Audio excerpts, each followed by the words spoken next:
The intelligent investor ये कोई मामूली इन्वेस्टमेंट बुक नहीं है। इंटेलिजेंट इन्वेस्टर एक ऐसी नॉलेज से भरी हुई गाइड है जो फाइनेंशियल मार्केट में इन्वेस्ट करने वाले लोगों के लिए बड़े काम आ सकती है। बेंजामिन ग्राहम जो इस बुक के ऑथर हैं और जो फादर ऑफ वैल्यू इन्वेस्टिंग भी कहे जाते हैं, उन्होंने अपनी इस बुक में कई सारी ऐसी स्टडी शेयर की हैं। इसे पढ़ने के बाद आप भी स्टॉक मार्केट को मात देकर बेहतर परफॉर्म कर सकते हैं। साथ ही कई सारी कंपनीज के एग्जाम्पल भी दिए गए हैं जो इस बुक को इन्वेस्टर्स के लिए और भी ज़्यादा इंटरेस्टिंग बना देती है, क्योंकि इसे खुद वॉरेन बफेट रिकमेंड करते हैं जो कि खुद दुनिया के सबसे सक्सेसफुल इन्वेस्टर्स में से एक माने जाते हैं। तो जाहिर है ये बुक ऐसे ही लोगों की फेवरेट बुक नहीं है। तो अगर आप भी एक इंटेलिजेंट इन्वेस्टर बनना चाहते हैं तो इसे पढ़िए और इन्वेस्टमेंट की फील्ड में किसी प्रोफेशनल की तरह एंट्री कीजिए। इस समरी में सब कुछ दिया है, बॉन्ड से लेकर स्टॉक, स्ट्रेटजी, टेक्निक्स, रिस्क और रिपोर्ट तक सब कुछ। साथ ही ग्राहम ने अपने थ्योरीज और आइडियाज़ को समझाने के लिए कई सारे रियल लाइफ एग्जाम्पल भी शेयर किए हैं। ये जानी मानी बुक किसी फाइनेंशियल मार्केट बाइबल से कम नहीं है जो हर इन्वेस्टर को कम से कम एक बार अपनी लाइफ में जरूर पढ़नी चाहिए। तो चलिए शुरुआत करते हैं इस चैप्टर से, investment versus speculators, result to be expected by the intelligent investor. Benjamin Graham इसमें इन्वेस्टर्स और स्पेकुलेटर्स की बात करते हैं और बताते हैं कि कैसे ये दोनों टर्म्स एक दूसरे के अपोजिट जाते हैं। साथ ही वो कुछ लेसन्स भी शेयर करते हैं ताकि रीडर्स कंफ्यूज होकर दोनों को एक ही न समझ लें। ये दोनों टर्म्स काफ़ी इम्पोर्टेंट हैं क्योंकि फाइनेंस मार्केट में आप अक्सर लोगों को या आप खुद भी इन दोनों के बीच कंफ्यूज होते हुए देख सकते हैं। तो हम बताते हैं, एक स्पेकुलेटर्स वो होता है जिसकी खुद की वेल्थ बिल्ड होने के चांस कम होते हैं क्योंकि वो दूसरों की वेल्थ बिल्ड करता है। ये लोग प्रॉफिट कमाने के लिए रिस्क लेने को तैयार रहते हैं और अपनी एजुकेशन और नॉलेज के बेसिस पर अंदाजे लगाते हैं कि मार्केट का रुख किस तरफ होगा। अब बात करते हैं इन्वेस्टर की। एक इन्वेस्टर इसके एकदम अपोजिट काम करता है। वो इन्वेस्ट करने से पहले स्टॉक को कैलकुलेट कर लेता है। वो अपने लिए वेल्थ बिल्ड करता है, ना कि दूसरे के लिए। वो जानता है कि स्टॉक के प्राइस ऊपर जा सकते हैं क्योंकि कोई और प्राइस से ज़्यादा पे करने वाला है। इन्वेस्टर खुद के लिए पैसा कमाते हैं जबकि स्पेकुलेटर्स ब्रोकर के लिए पैसा कमाते हैं। स्पेकुलेटर्स शॉर्ट पीरियड के लिए इन्वेस्ट करते हैं और अगर वो मार्केट बीट भी कर लें तो डिसीजन सही निकलने पर बड़ी बड़ी हाँकने लगते हैं, चाहे उनकी स्ट्रेटजी कितनी ही डम या डेंजरस क्यों न हो। फिर भी वो अपना टेम्परेरी प्रॉफिट का दिखावा करने से बाज नहीं आते। वही दूसरी तरफ इन्वेस्टर कुछ साबित नहीं करना चाहते। उन्हें टेम्परेरी प्रॉफिट में कोई इंटरेस्ट ही नहीं है और ना ही वो जल्दबाजी में कोई डेंजरस स्टेप लेते हैं। मान लो आपको कहीं जाना है तो आप ये सोचकर 60 की स्पीड से कार ड्राइव करते हो कि 2 घंटों में तो आप पहुंच ही जाओगे। लेकिन क्या आप और जल्दी के चक्कर में 120 की स्पीड से ड्राइव करके अपनी लाइफ को रिस्क में डालेंगे? नहीं ना। स्पेकुलेटर्स भी असल में यही करते हैं। ऑनलाइन ट्रेडिंग स्पेकुलेटिंग का ही एक पहलू है। 1990 के दौर में ये पैसे कमाने का एक इजी जरिया माना जाता था। इसके लिए कई सारे एड्स भी आया करते थे जो लोगों को ऑनलाइन ट्रेडिंग के लिए इनकरेज करते थे। 1999 का दौर आते आते करीब 6 मिलियन लोग ऑनलाइन ट्रेडिंग से जुड़ चुके थे। दिसंबर और जनवरी के टाइम में छोटे स्टॉक बड़े प्रॉफिट कमाया करते थे। ऑनलाइन ट्रेडिंग को लोग काफ़ी बड़े पैमाने पर प्रमोट किया करते थे और दूसरों को भी ऐसा करने के लिए कहते थे। लेकिन जब ज़्यादा से ज़्यादा लोग इसमें जुड़ने लगे तो रिटर्न भी कम होने लगा। एक और टेक्निक है फुलिश 4, जिसे 1990 के टाइम में बहुत बढ़ा चढ़ा कर बताया गया था। इसमें आपको सिर्फ ये करना होता है कि एक फाइनेंस इंडेक्स में अपने लेटेस्ट 5 स्टॉक को चूज करो। सबसे कम प्राइस वाले स्टॉक को हटा दो, सेकंड लोएस्ट वाले स्टॉक में 40% पैसे लगाओ और बाकी बचे 3 स्टॉक में 20% पैसा लगाना चाहिए। ये प्रोसेस तब तक रिपीट करो जब तक कि अब अच्छा खासा पैसा नहीं कमा लेते। पैसे ये तरीका उतना काम नहीं आया जितना लोगों को उम्मीद थी। मार्केट को गिराने के बजाय उन हज़ारों लोगों की ज़िंदगी बर्बाद हो गई जिन्होंने इस स्कीम के हिसाब से अपना पैसा इन्वेस्ट किया था। तो जब स्पेकुलेटिंग और इन्वेस्टिंग की बात आए तो आपको किन बातों का ध्यान रखना चाहिए? बस 3 चीज़ें याद रखना। जब आप सिर्फ स्पेकुलेट कर रहे होते हैं तो ये कभी मत सोचना कि आप इन्वेस्ट कर रहे हैं। जैसे ही आप स्पेकुलेटिंग को सीरियस लेना शुरू कर देते हो, ये आपके लिए खतरनाक हो जाता है। इसलिए आपको स्पेकुलेटिंग में काफ़ी सोच समझ कर ही पैसा लगाना चाहिए। जैसे एक इंटेलिजेंट गैम्बलर कसीनो में अपना सारा पैसा ना लगाकर थोड़ा बहुत लगाता है, इसी तरह आपको भी स्पेकुलेटिंग में 10% से ज़्यादा पैसा कभी नहीं लगाना चाहिए। गैम्बलिंग यानी सट्टा खेलना इंसान की एक फितरत है, जिसे लोग चाह कर भी नहीं दबा पाते। लेकिन फिर भी आपको इसकी लत से बचना चाहिए। जितना हो सके खुद को कंट्रोल करने की कोशिश करें। सिर्फ यही एक तरीका है जो हमें स्पेकुलेशन और इन्वेस्टमेंट के बीच कन्फ्यूज होने से बचा सकता है। The investor and inflation. Benjamin Graham inflation की बात करते हैं कि ये बॉन्ड को किस तरह से इम्पैक्ट करता है।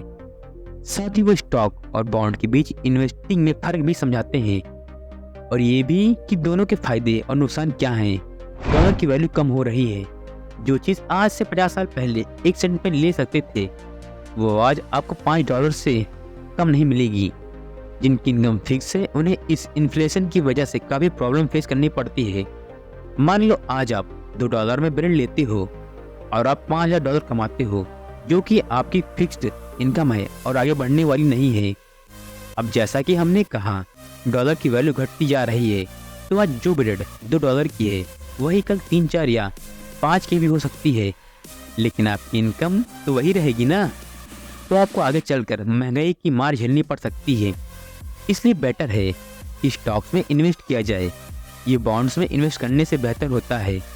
बॉन्ड्स वो इन्वेस्टमेंट है जहां पैसे लेने वाले यानी ब्रोवर को एक स्पेसिफिक अमाउंट उधार पर देते हो, जो आपको कुछ फिक्स टाइम के लिए इन्वेस्ट के साथ वापस मिल जाता है।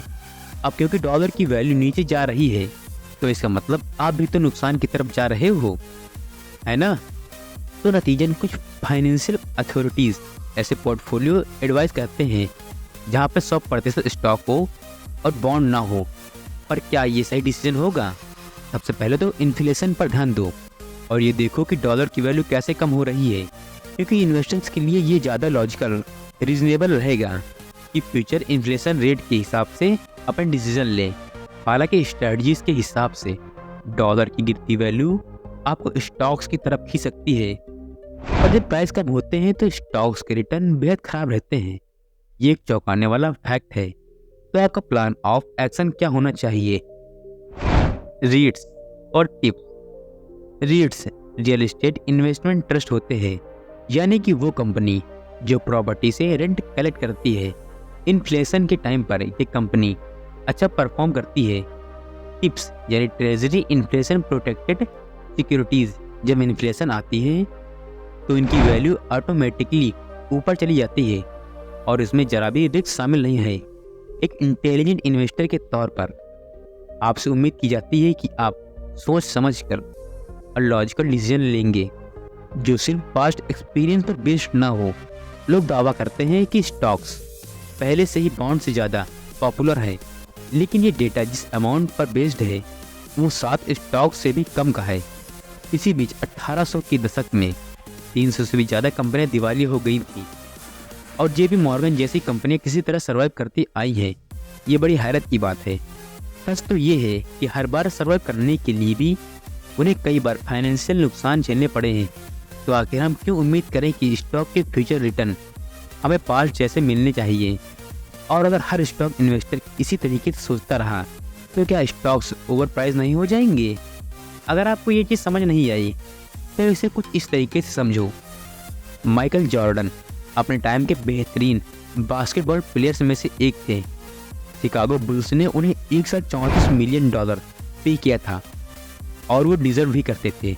लेकिन क्या उन्हें साल के $340 मिलियन या साल का $3.4 बिलियन पे करना सही डिसीजन होता? नहीं। इसी तरह अगर आपको भी लगता है कि स्टॉक अच्छा परफॉर्म करेंगे तो जो लोग उनमें इन्वेस्ट कर रहे होंगे लाखों की तादाद में होंगे। स्टॉक्स ओवर वैल्यूड रहेंगे और आपके हाथ कुछ नहीं लगने वाला। स्टॉक्स और बॉन्ड दोनों अलग है और ये दोनों एक दूसरे के अल्टरनेट भी कभी नहीं हो सकते। इसलिए एक की खातिर दूसरे को पूरी तरह अवॉइड करना समझदारी नहीं होगी। General portfolio policy. इस चैप्टर में बेंजामिन ग्राहम दो तरह के स्ट्रेटजीज के बीच का फर्क समझाते हैं ताकि आपका पोर्टफोलियो एक्टिव और पैसिव बना रहे।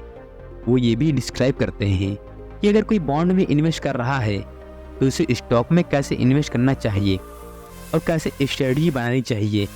पोर्टफोलियो बनाने के लिए दो तरह की स्ट्रेटजी यूज होती हैं। पहली है एक्टिव या इंटरप्राइजिंग और दूसरी है पैसिव या डिफेंसिव। एक्टिव स्ट्रेटजी में हम कई तरह के बॉन्ड, म्यूचुअल फंड और स्टॉक्स को रिसर्च करके सेलेक्ट करते रहते हैं। पर अगर आप पैसिव स्ट्रेटजी यूज़ करते हैं तो आप एक परमानेंट पोर्टफोलियो क्रिएट करेंगे। इससे एक बार क्रिएट करने के बाद आपको और आगे एफर्ट करने की जरूरत नहीं पड़ती। फिजिकली एक्टिव अप्रोच ज़्यादा मुश्किल होता है क्योंकि इसमें आपको काफ़ी काम करना पड़ता है।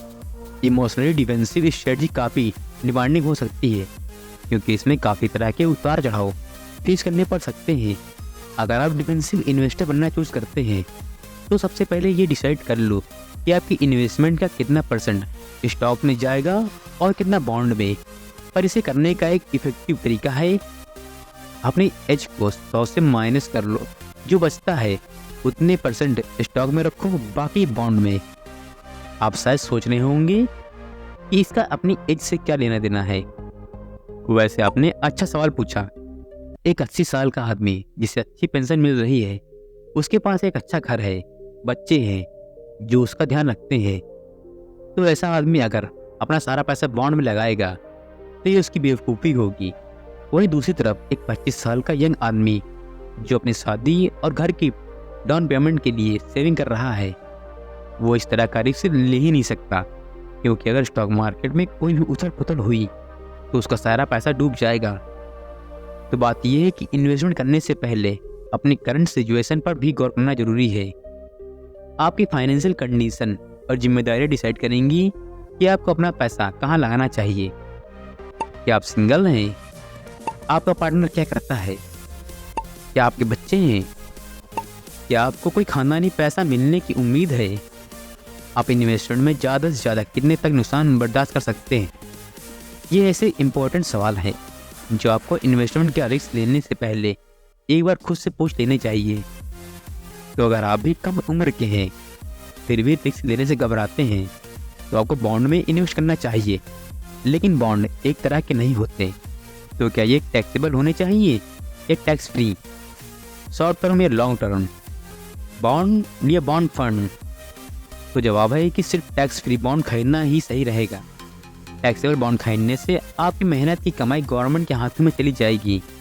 इंटरमीडिएट यानी बीच के टर्म वाले बॉन्ड में इन्वेस्ट करोगे तो बेटर रहेगा, जो 5 से 10 साल में मैच्योर हो जाएंगे।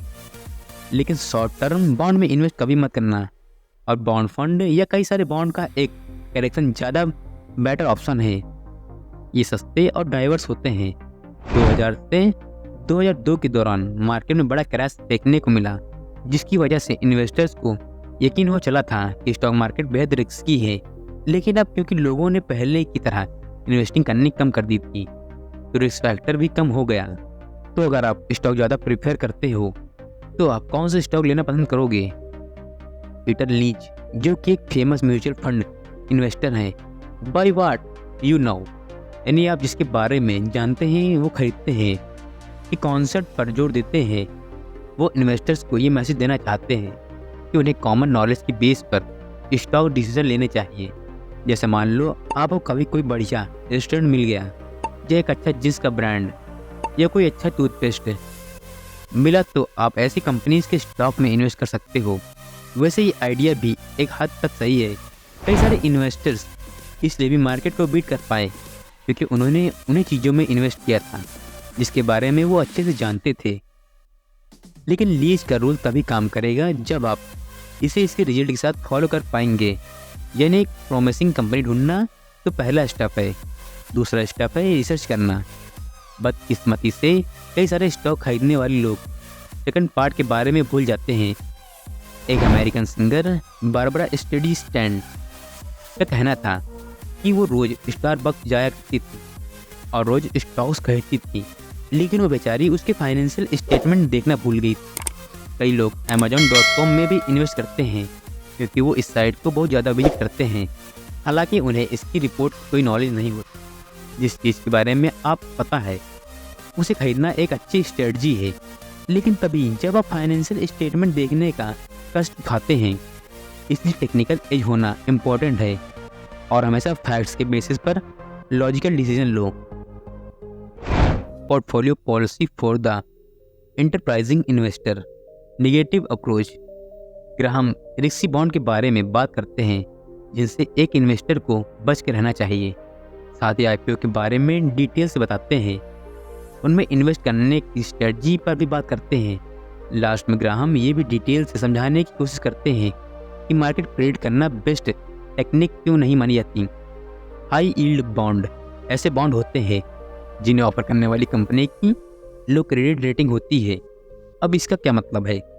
इसका मतलब है कि अपने उधार को चुकाने की वजह से ही इन कंपनीज की रेपुटेशन खराब मानी जाती है और इसकी वजह से इन्हें जंक बॉन्ड कहा जाता है। इन्वेस्टिंग में होने वाले रिस्क पहले ही काफ़ी ज़्यादा होते हैं, इसलिए और ज़्यादा रिस्क में पड़ना कोई अच्छी स्ट्रेटजी नहीं मानी जाएगी। और उनमें भी बुरे होते हैं फॉरेन बॉन्ड। अक्सर लोग दूसरे देशों जैसे ब्राज़ील, मैक्सिको, नाइजीरिया, रसिया और वेनेजुएला जैसी कंपनीज के बॉन्ड में इन्वेस्ट करना पसंद करते हैं, लेकिन आप अपनी टोटल इन्वेस्टमेंट का 10% से ज़्यादा फॉरेन बॉन्ड में ना लगाएं तो ये अच्छा होगा। एक और चीज़ आपको हमेशा याद रखनी चाहिए, वो ये कि स्टॉक को बार बार खरीदना और बेचना यानी ट्रेडिंग नहीं करनी चाहिए। मार्केट में हमेशा उतार चढ़ाव आते रहते हैं, तो क्या आप स्टॉक बेचते खरीदते रहना चाहोगे? पर इसका फ़ायदा सिर्फ आपके ब्रोकर को होने वाला है। स्टॉक को खरीदने और बेचने के लिए ट्रेडिंग कॉस्ट देना पड़ता है और ये आपको फ़ायदे के बजाय और ज़्यादा नुकसान में डालेगी। आपको मार्केट को लेकर जल्दबाजी नहीं करनी चाहिए, बल्कि यहाँ तो पेशेंस ही सक्सेस दिला सकती है। 1990 के दशक में ट्रेंड चल पड़ा था कि जो कोई भी IPO का स्टॉक खरीदेगा रातों रात करोड़पति बन जाएगा। IPO यानी इनिशियल पब्लिक ऑफरिंग, यानी किसी कंपनी के स्टॉक की पब्लिक में फर्स्ट सेल को कहा जाता है। अगर आपने माइक्रोसॉफ्ट के IPO सिर्फ $2100 में खरीदे होते तो आज बढ़कर $7,20,000 हो गए होते। पर लोग ये भूल जाते हैं माइक्रोसॉफ्ट सक्सेस की ऊंचाइयों को छूने वाली हजारों कंपनियों में से एक है। हर कंपनी की किस्मत माइक्रोसॉफ्ट जैसे नहीं होती। तो फिर जब लिनक्स आई तो हर किसी को लगा कि ये दूसरी माइक्रोसॉफ्ट बनने वाली है, लेकिन अगर आप स्ट्रेटजीज पर नजर डालें तो लिनक्स को हर डॉलर का 70% लॉस हो रहा था जो कंपनी में लगा था। पर फिर भी किसी तरह फाइनेंशियल इन्वेस्टर्स के हिसाब से कंपनी की वैल्यू करीब $12.7 बिलियन थी। अगर आपका पड़ोसी कभी आपसे आकर ये पूछे कि क्या आप उसके स्ट्रगल कर रहे नए बिजनेस में $12.7 बिलियन इन्वेस्ट करना चाहोगे, तो आपका जवाब क्या होगा? आप उसकी बात को सीरियसली लोगे या फिर उसे इग्नोर करते हुए अपने काम में लग जाओगे?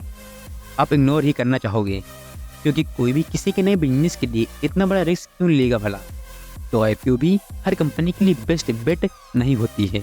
एक आइडियल वर्ल्ड में इन्वेस्टर को स्टॉक तब तक होल्ड करके रखना चाहिए जब तक उसकी कम प्राइस चल रही हो, और तब बेचना चाहिए जब वो ओवर प्राइस हो जाए। लेकिन आप ये कैसे डिसाइड करोगे कि आने वाले दिनों में मार्केट और भी नीचे आ सकती है? तो अभी अपने सारे स्टॉक बेचने सही रहेंगे? जाहिर सी बात है, आप फ्यूचर प्रेडिक्ट तो नहीं कर सकते। आप तो क्या, कई बार बड़े बड़े प्रोफेशनल इन्वेस्टर्स की प्रेडिक्शन भी गलत निकल सकती है। अगर पास्ट एक्सपीरियंस देखें तो हमें पता चलेगा कि क्या बेचना चाहिए और क्या खरीदना, लेकिन रियल टाइम में चीज़ें काफ़ी अलग होती हैं। इसलिए पास्ट एक्सपीरियंस के बेस पर प्रेडिक्शन करने की गलती कभी ना करें, क्योंकि जो पास्ट में हुआ था जरूरी नहीं कि फ्यूचर में होगा। क्या आपको मार्केट की डाइवर्स रेंज में इन्वेस्ट करना चाहिए, यानी अलग अलग टाइप के स्टॉक में, या फिर आप अपने सारे पैसे एक ही स्टॉक में इन्वेस्ट करना पसंद करेंगे? आपको पता है अमेरिका के लोगों ने तो एक सिंगल इन्वेस्टमेंट से ही अपनी सारी दौलत कमाई है। तो यानी अपने सारे पैसे इधर उधर लगाने के बजाय एक सिंगल स्टॉक में डालना ही वाजिब डिसीजन होगा। और बात जब स्टॉक की हो तो आपकी फॉरेन पॉलिसी क्या होनी चाहिए? US के बाहर इन्वेस्टमेंट करने में कोई हर्ज नहीं है। कोई नहीं बता सकता कि फ्यूचर में विदेश में क्या होगा या अपने देश में क्या होगा। इसलिए अच्छा यही होगा कि एक लेस पोजीशन में रह जाए क्योंकि ये जरूरी नहीं है कि इन्वेस्टमेंट के लिए यूएस मार्केट ही हमेशा बेस्ट चॉइस साबित होगा। The investment and market fundamentals, mister market का फेमस मेटाफोर इस चैप्टर में डिस्क्राइब किया गया है, जो हमें मार्केट को समझने में हेल्प करेगा। ग्राहम इंडेक्स और म्यूचुअल फंड की बात करते हैं और ये भी बताते हैं कि कौन सा ज़्यादा बेटर ऑप्शन है। ज़्यादातर टाइम मार्केट एकदम सही प्राइस्ड होते हैं, पर कई बार प्राइस ठीक नहीं होता। कभी कभी प्राइस काफ़ी गलत होते हैं। ऐसे वक्त में मार्केट को एक इंसान की तरह मानकर सोचे। मिस्टर मार्केट, अब ये जो मिस्टर मार्केट है वो बायपोलर है और कई बार कुछ ज़्यादा ही पॉजिटिव होकर मार्केट को कुछ ज़्यादा ही वैल्यू दे बैठते हैं, और कई बार ऐसा होता है जब मिस्टर मार्केट एकदम नेगेटिव होकर मार्केट को अंडर वैल्यू कर देते हैं। तो ऐसे में आपके पास सिर्फ एक ही ऑप्शन है, मिस्टर मार्केट को पूरी तरह नज़रअंदाज करूं। अब आप ही बताइए, क्या इस बात का कोई लॉजिक बनता है कि पागल हर 5 दिन बाद आकर आपसे कहे कि जो उसे फील हो रहा है एग्जैक्टली वही आपको भी फील करना चाहिए? नहीं ना, आप वही फील करोगे जो आप एक्सपीरियंस करोगे। किसी और के इमोशंस में आकर आप अपने इमोशंस तो नहीं बदल सकते, तो फिर क्यों लाखों लोग मिस्टर मार्केट की बात सुनते हैं जो उन्हें बताता है कि उन्हें कैसा फील करना चाहिए। साइकोलॉजिस्ट कहते हैं कि अगर आप लोगों को एक नंबर का सीक्वेंस देकर उन्हें बताया कि अगला नंबर पता पाना नामुमकिन है, तो वो कभी भी नेक्स्ट नंबर गेस करने के बारे में सोचेंगे तक नहीं, क्योंकि ह्यूमन नेचर कुछ ऐसा ही है। हमें जो बताया जाता है हम उसी पर यकीन करते हैं।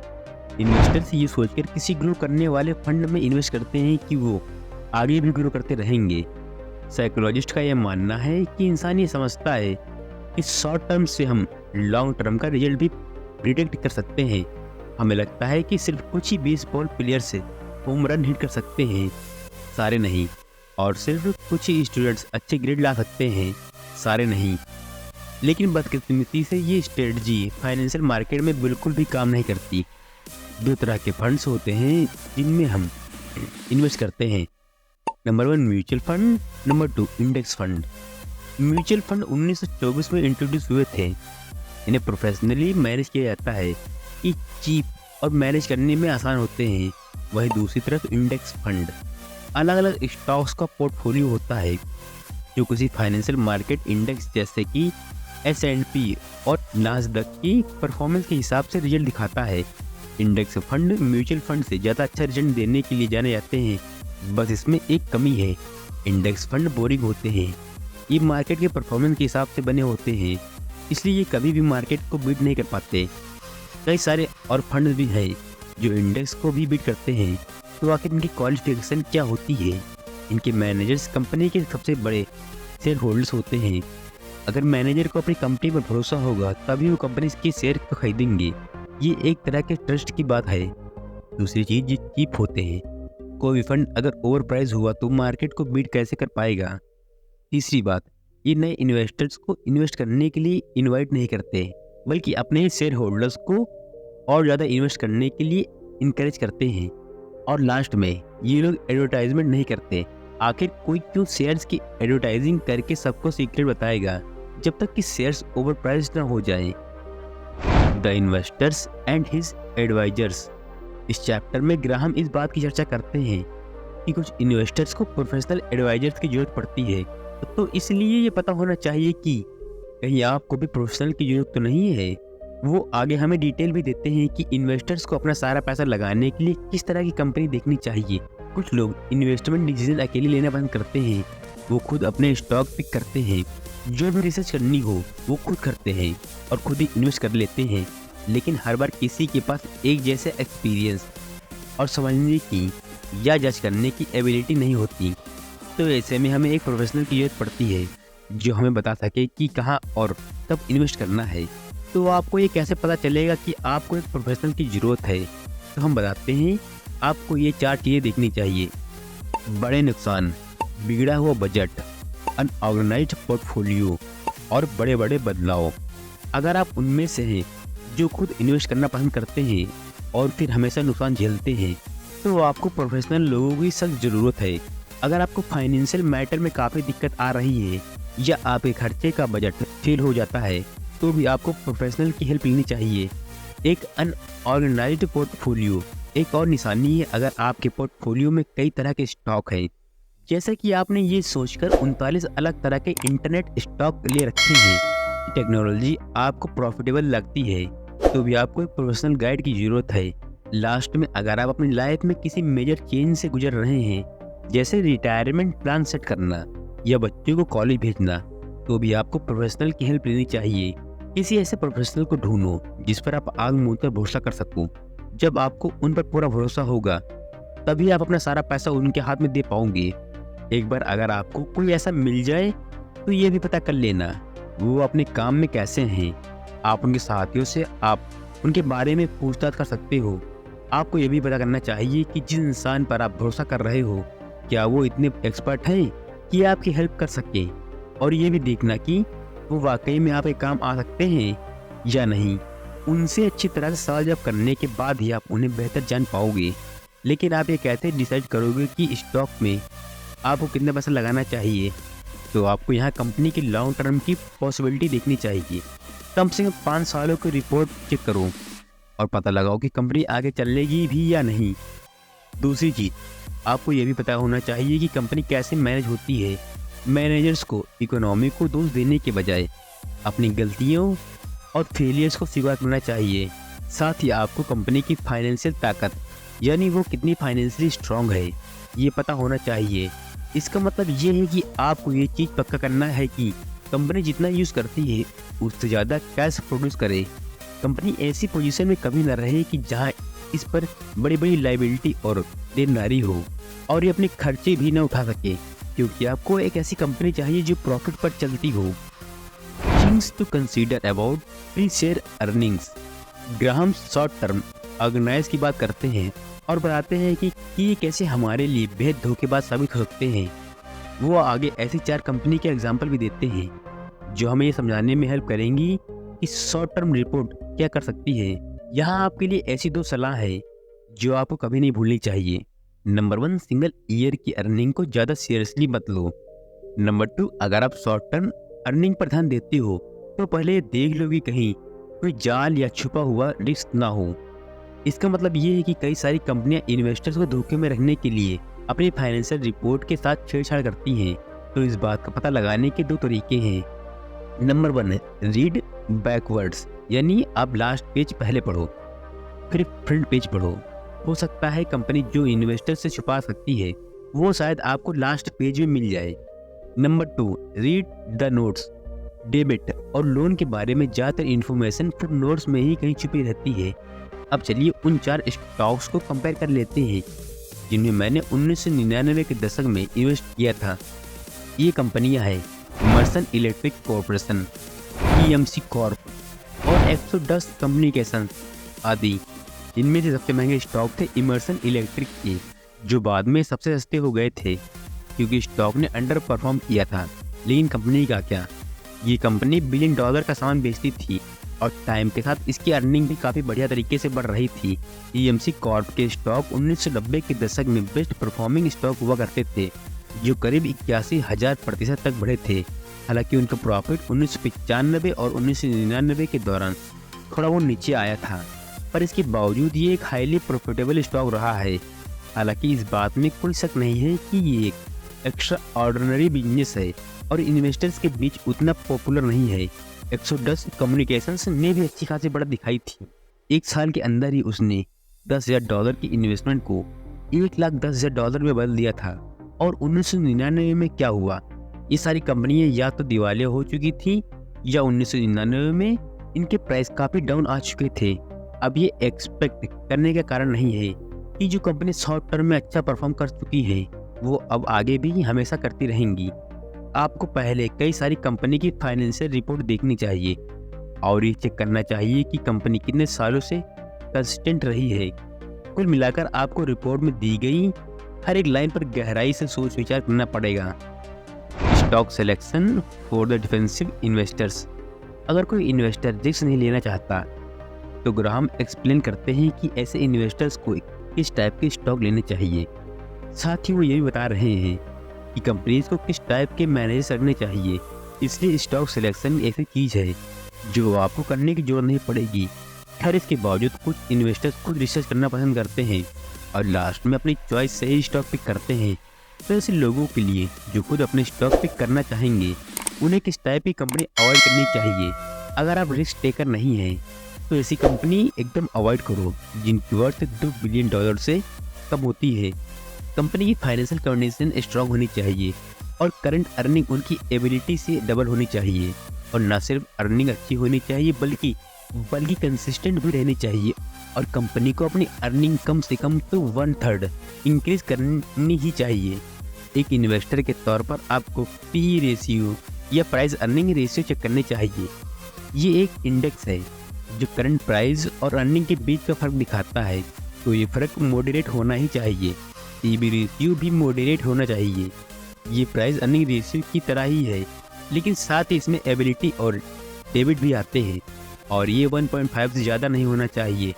स्टॉक पिक करना एक स्किल है जो हर किसी को नहीं आती, ये स्किल सीखनी पड़ती है। जैसे म्यूजिशियन कॉन्सर्ट से पहले प्रैक्टिस करते हैं या एथलीट कंपटीशन से पहले खुद को तैयार करता है, ऐसे ही स्टॉक पिकिंग में भी प्रैक्टिस की जरूरत पड़ती है। आप चाहो तो हाइपोथेटिकली शेयर्स और स्टॉक्स खरीदकर अपने रिटर्न ट्रैक कर सकते हो, और फिर उसके बाद ही डिसाइड करो कि आप रियल में इन्वेस्ट करने के लिए रेडी हो या नहीं। ऐसी कई वेबसाइट अवेलेबल हैं जिन पर जाकर आप रिवॉर्डिंग स्टॉक का पता लगा सकते हो। एक और बात का ख्याल रखो कि बिजनेस कैसे चल रहा है। ये लोग ऐसे होने चाहिए जो मैनेजर की तरह नहीं बल्कि कंपनी के ओनर की तरह सोचते हो। इसका पता लगाने के लिए आपको ये पता करना होगा कि कंपनी की रिपोर्ट समझ में आती है या नहीं। अगर आती है तो मतलब कंपनी का ओनर एक अच्छा बॉस है।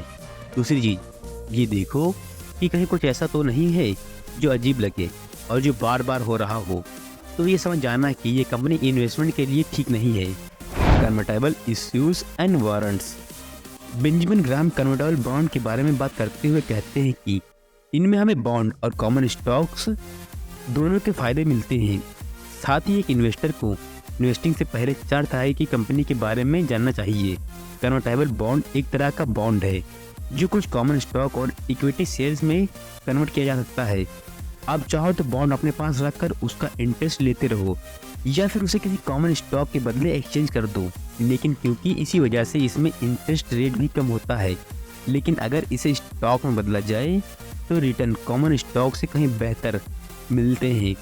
ये एक तरह से आम के आम गुठलियों के दाम वाली बात है, क्योंकि इसमें रिस्क ना के बराबर है और प्रॉफिट भी अच्छा मिलता है। तो अगर बात कंपनियों की करें तो 4 तरह की कंपनियां होती हैं जिस पर आपको ध्यान देना है। नंबर 1, एक ओवर प्राइस्ड कंपनी। नंबर 2, कुछ कंपनी का एक एम्पायर। नंबर 3, एक छोटी फर्म जो बड़ी फर्म को टेक ओवर करती हो। नंबर 4, किसी बेकार कंपनी की initial public offering. Lucent technology भी एक ऐसी कंपनी थी जिसकी वर्थ थी $192.9 बिलियन, और ये वर्ल्ड की 12वें नंबर की मोस्ट वैल्यूएबल कंपनी मानी जाती थी। पर अगर आप रिपोर्ट से थोड़ा ध्यान से देखें तो पाएंगे कि ल्यूसेंट ने एक बार सप्लायर प्रोमैटिक्स न्यूयॉर्क को $4.8 बिलियन में खरीद लिया था। कंपनी कोई रेवेन्यू जनरेट नहीं करती थी और उसके बाद मुश्किल से 150 एम्प्लॉय थे। ऊपर से कंपनी ने $1.5 बिलियन का लोन दे रखा था। 2001 में कंपनी ने प्रोमैटिक्स डिवीज़न बंद कर दिया था। एक और ऐसी कंपनी है टैको इंटरनेशनल लिमिटेड, जिसकी वैल्यू 2001 में $114 बिलियन थी, पर इसके बावजूद कंपनी ने $750 मर्जर या रीस्ट्रक्चरिंग के लिए खर्च कर डाले थे। तो एक इंटेलिजेंट इन्वेस्टर होने के नाते आपको ये सारे सवाल पूछने आने चाहिए और फाइनेंशियल रिपोर्ट देखनी चाहिए। जो भी फाइनेंशियल रिपोर्ट चेक करे उसे इस तरह के बिजनेस से पैसा कभी नहीं लगाना चाहिए। जैसा कि अनुमानित था, 2002 में टाइको को $9.4 बिलियन का नुकसान उठाना पड़ा। एक इंटेलिजेंट इन्वेस्टर होने के नाते आपसे उम्मीद की जाती है कि आपको ये पता होना चाहिए कि कंपनी कब ओवर प्राइस है। बेशक ऊपर से कंपनी फूली लगे, पर थोड़ी बहुत रिसर्च करोगे तो आपको खुद ही कंपनियों का पता चल जाएगा। Comparison of 8 pairs of companies. Graham कुछ कंपनीज का एग्जांपल लेते हुए ये डिस्क्राइब करने की कोशिश करते हैं कि शॉर्ट टर्म रिपोर्ट अक्सर इन्वेस्टर्स को धोखे में डालती है। साथ ही वो उस जिम्मेदारी पर भी फोकस करते हैं जो कंपनी को अपने शेयर होल्डर्स के प्रति करनी चाहिए।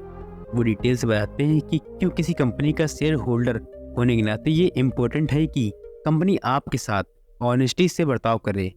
ग्राहम यहाँ अपनी बात रिस्क का टॉपिक लेते हुए ख़त्म करते हैं कि रिस्क इन्वेस्टर्स के साथ जुड़े हैं, ना कि स्टॉक्स के साथ। एक बात याद रखना, अच्छे स्टॉक जैसी कोई चीज़ नहीं होती, ये बच्चे स्टॉक प्राइस होते हैं जो आते जाते रहते हैं। यहाँ हम कुछ कंपनी का जिक्र कर रहे हैं जिनके बारे में पढ़ना जरूरी है ताकि आप ये समझ पाएँ। Cisco and Cisco. सन 2000 में सिस्को दुनिया की मोस्ट वैल्यूएबल कॉरपोरेशन बन गई थी। कंपनी अपने डेटा इंटरनेट पर मैनेज करती थी। अपनी मेजर सक्सेस के कई 10 साल बाद जाकर ये कंपनी पब्लिक हुई थी। वहीं दूसरी तरफ एक और कंपनी है सिस्को कॉर्प। ये किचन को फूड सप्लाई करती है। अगर आप किसी भी आम आदमी से इन दोनों कंपनियों के बारे में पूछोगे तो वो सिस्को में इन्वेस्ट करने को बोलेगा। हमारे माइंड में जो मेंटल इमेज बनती है उसके हिसाब से हम बगैर छानबीन के डिसीजन ले लेते हैं, लेकिन अगर आप गहराई से जांच पड़ताल करो तो जानते हो क्या पता चलेगा। सिस्को की ग्रोथ एक ही चीज़ की वजह से हुई है। वहीं सिस्को ने भी इसी दौरान कुछ कंपनियों को अपने अंडर लिया था, हालांकि उन्होंने काफ़ी कम अमाउंट पे किया था। चलो एक और एग्जांपल लेते हैं, याहू और यम। सन 1999 में याहू लॉन्च होते ही एक महीने के अंदर डबल हो गई थी। इसके 90% स्टॉक एम्प्लॉयज़ के पास थे और हज़ारों लोग तब याहू के शेयर खरीदना चाहते थे। वहीं दूसरी तरफ यम ने याहू का 17 गुना ज़्यादा कमाया। इसके बावजूद इसकी वैल्यू बेहद कम बढ़ी। तो शॉर्ट टर्म कॉन्टेस्ट याहू ने जीता, जिनकी अर्निंग एक ही महीने में बेतहाशा बढ़ गई। आखिर लास्ट में अर्निंग ही मैटर करती है, क्योंकि याहू की अर्निंग यम से कहीं आगे थी। CMGI और CGI। सन 2000 में CMGI को 1126 का गेन हुआ था। वहीं दूसरी तरफ CGI एक कोल्ड स्टॉक थी।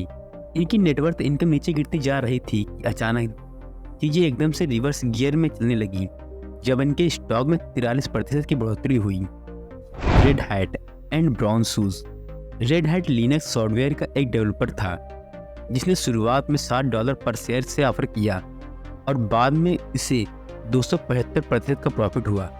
वहीं अगर ब्राउन शू की बात करें तो ये एक होलसेल शू मैन्युफैक्चर था जिसके स्टॉक काफ़ी नीचे चल रहे थे। लेकिन ऐसा क्या हुआ, रेड हैट का नाम तो काफ़ी कूल था, साथ ही इसके पास इंटरनेट और सॉफ्टवेयर जैसी पावर भी थी। हालांकि इनकी वैल्यू आगे और नहीं बढ़ी। इन सारे एग्जाम्पल से आपको जो चीज़ समझ में आई वो ये कि किसी भी कंपनी का स्टेटस हमेशा एक जैसा नहीं रहता। कुछ कंपनियां 1 या 2 महीने के टाइम में बढ़िया परफॉर्म करती हैं या साल में भी, पर लॉन्ग रन में फेल हो जाती हैं। जबकि कुछ कंपनियां जो हमें लगता है कि अच्छा कर रही हैं कई बार ओवर वैल्यूएड होती हैं। तो पहले ये सारी कमियां चेक करें, उसके बाद ही इन्वेस्ट करें। एक इन्वेस्टर के तौर पर आपको ये ध्यान रखना है कि शेयर खरीदते वक्त आप भी कंपनी के ओनर बन जाते हो, फिर उस कंपनी के बोर्ड ऑफ डायरेक्टर हो या फिर CEO, हर कोई आपके प्रति जवाबदेह होता है। अगर आप कंपनी के मैनेजमेंट का तरीका पसंद नहीं है तो आपका हक है कि आप मैनेजर से सवाल जवाब करो या प्रॉपर्टी को बेचने की डिमांड भी कर सकते हो। आज की डेट में इन्वेस्टर्स स्टॉक खरीदने में सारा टाइम लगा देते हैं, बेचने में उससे भी कम, और स्टॉक को होल्ड रखने में तो जरा भी यकीन नहीं करते। कुछ इन्वेस्टर्स कंपनी को पूरी आज़ादी से देखते हैं कि वो अपने एग्जीक्यूटिव को ज़्यादा पे करे। एप्पल के फाउंडर स्टीव जॉब्स 1997 में वापस कंपनी के चीफ एग्जीक्यूटिव बन के लौटे थे। क्योंकि वो पहले से अमीर थे तो उन्होंने कहा कि वो साल में सिर्फ $1 सैलरी के तौर पर लेंगे। अब क्योंकि उन्होंने कोई सैलरी नहीं ली तो बोर्ड ऑफ डायरेक्टर ने $90 मिलियन का जेट गिफ्ट कर दिया था। पर क्या किसी कंपनी को इस तरह की आज़ादी लेनी चाहिए कि वो इस तरह से खर्च करे? जरा सोचिए, एक ओनर होने के नाते आपके पास ये अथॉरिटी है कि आप उन लोगों से जॉब मांगोगे जो आपके नीचे काम करते हैं। ऐसे हर डिसीजन पर आपको सवाल उठाने का हक है जो आपको लगता है कि कंपनी के फेवर में नहीं है। जिस कंपनी में आपने इन्वेस्ट किया है वो कंपनी हमेशा तरक्की करे और आगे बढ़े, यही आपका गोल होना चाहिए। आप आते हैं रिस्क पर। रिस्क के कई डेफिनेशन हो सकते हैं और वो डेफिनेशन क्या है ये काफ़ी हद तक टाइम पर भी डिपेंड करता है। जैसे कि 1999 में रिस्क का मतलब पैसे का नुकसान नहीं था, बल्कि इसका मतलब था औरों से कम पैसे कमाना। फिर 2003 में आते आते ये डेफिनेशन चेंज हो गई। अब इसका मतलब है आपके पास जो थोड़े बहुत पैसे बचे हैं स्टॉक मार्केट में उनका नुकसान होना। तो देखा आपने, मार्केट बदला तो मीनिंग भी चेंज हो गई, लेकिन रिस्क से जुड़े हुए फैक्टर वही सेम है। बेशक आप इन्वेस्टिंग में नुकसान को पूरी तरह से अवॉइड नहीं कर सकते, थोड़ा बहुत पैसे का लॉस तो आपको झेलना पड़ेगा, लेकिन इम्पॉर्टेंट ये है कि कहीं आप अपना सारा पैसा ना हार जाओ। एक इंटेलिजेंट इन्वेस्टर ये समझता है कि रिस्क स्टॉक में नहीं बल्कि हमारे अंदर है। रिस्क इस बात में है कि आप इन्वेस्टमेंट बिजनेस में एंटर करने के लिए कितने तैयार हो। आपको ये पता होना चाहिए कि क्या आप इन्वेस्टमेंट के बारे में उतनी नॉलेज रखते हो जितना आपको लगता है। दूसरी चीज़, अगर आपकी एनालिसिस गलत साबित हुई तो आप क्या करोगे। इन्वेस्टिंग से पहले आपको अपने करेक्ट होने के चांस पर गौर करना चाहिए, और ये भी ध्यान रखना चाहिए कि अगर कहीं आपका आइडिया गलत हुआ तो फिर आप क्या करोगे। ये सारे सवाल स्टॉक में शामिल रिस्क से कहीं ज़्यादा अच्छे रिस्क जानने के पैरामीटर्स हैं। रिस्क पर नज़र बनाए रखने का एक अच्छा तरीका है कि हम मार्जिन ऑफ सेफ्टी का कॉन्सेप्ट यूज़ करें। ये एक कुशन की तरह है जो आपको किसी भी भारी नुकसान से बचा कर रखेगा। वैसे लॉस आपको फिर भी होगा, पर नेट इफेक्टिव नेगेटिव नहीं होगी। पर आप ये करेंगे कैसे। आपको बस इतना करना है कि जो भी खरीदना है उस वक्त खरीदो जब उसके प्राइस कम हो। आप ये अपने हिसाब से सेट कर सकते हो, लेकिन ये ध्यान रहे कि प्राइस कभी भी उस स्टॉक या बॉन्ड की ट्रू वैल्यू से ज़्यादा ना हो जिस पर आप इन्वेस्ट करना चाहते हो। मान लो कि इस चीज़ का रेट आज $1 है, तो काफ़ी हद तक मुमकिन है कि कल उसका रेट 50 सेंट हो जाएगा, या फिर 2 भी हो सकता है, क्योंकि कल क्या होगा कोई नहीं जानता। लेकिन अगर मुझे आज ये पता है कि इंट्रिंसिक वैल्यू $1.5 या ज़्यादा है, तो उस स्टॉक को खरीदना मेरे लिए सेफ रहेगा। हालांकि मुझे नुकसान भी हो सकता है और नहीं भी, पर नुकसान होने के चांसेस जरूर कम हो जाएंगे। तो इस तरह की एनालिसिस हमारे फाइनेंशियल करियर में काफ़ी बड़ा फर्क ला सकती है। तो इस तरह की सिंपल स्ट्रेटजी और टेक्निक्स आपको एक स्मार्ट इन्वेस्टर बनाने में काफ़ी हेल्प करती हैं। कंक्लूजन, तो अपनी समझ में फाइनेंशियल मार्केट के बारे में पढ़ा और हमें यकीन है कि अब आप इन्वेस्टमेंट की दुनिया में कदम रखने के लिए पूरी तरह से तैयार होंगे। इस समरी ने आपको लॉन्ग टर्म और शॉर्ट टर्म स्ट्रेटजी के बारे में सिखाया, ताकि आप एकदम रिस्क फ्री इन्वेस्टमेंट कर सकें और ज़्यादा से ज़्यादा प्रॉफिट कमा सकें। आपने इसमें करीब 1 दर्जन से भी ज़्यादा कंपनीज की कहानियाँ जानी और समझी कि स्टॉक मार्केट रियल लाइफ में कैसे काम करता है। आपने कई इंपॉर्टेंट इन्वेस्टमेंट जैसे बॉन्ड और कन्वर्टेबल बॉन्ड के बारे में भी जाना। अब जबकि आपने ये बातें जान ली है, तो हमें उम्मीद है कि आप किसी भी वॉल स्ट्रीट इन्वेस्टर को कंपटीशन दे सकते हो और फाइनेंशियल वर्ल्ड में अपना नाम कमा सकते हो। मिलते हैं नेक्स्ट वीडियो में, तब तक के लिए धन्यवाद।